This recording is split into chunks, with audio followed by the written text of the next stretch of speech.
Okay, hier is wat hulle noem honor flights. Vir mense wat in die militêre mag gedien het in die Tweede Wêreldoorlog en so aan, dan gee hulle 'n trip na Washington toe waar hulle dan eer vir dit wat hulle gedoen het.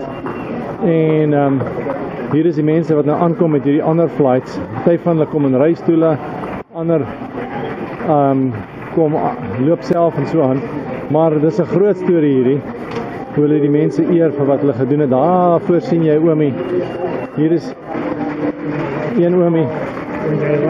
En ja, hier is nog mense wat hulle deurkom en so dis groot hande klap. Kyk hier, dis hierdie ou baas hier so. Ag, dis pragtig.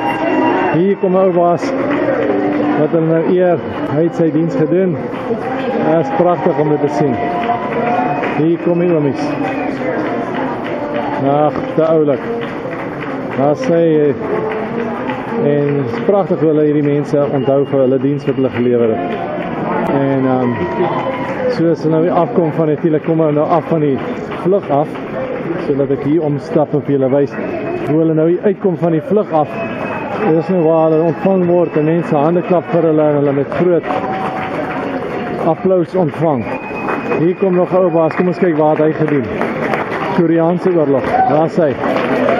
Kyk net hoe pragtig is dit. Ja, kyk hier die noosie hier so.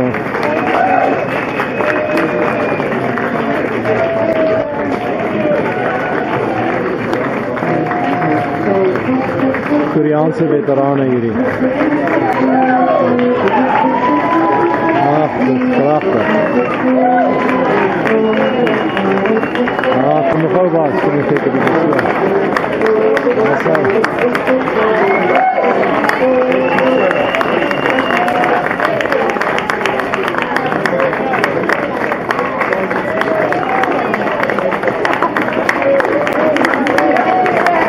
En dit is gewoonlik 'n dogter of 'n seun wat hulle bring. Jy kan sien die seun en dogter is natuurlik baie aangeraak. Hier kom 'n ou baas en sy seun.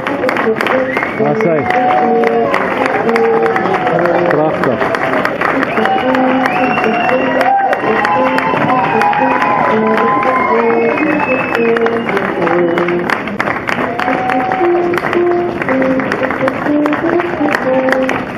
Kijk hoe prachtig het is, hulle hier afkom van die vlug af.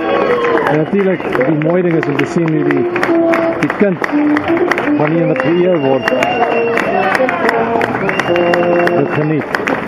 Het lijkt my baie keer asof die kind dit meer geniet as die persoon self. Prachtig.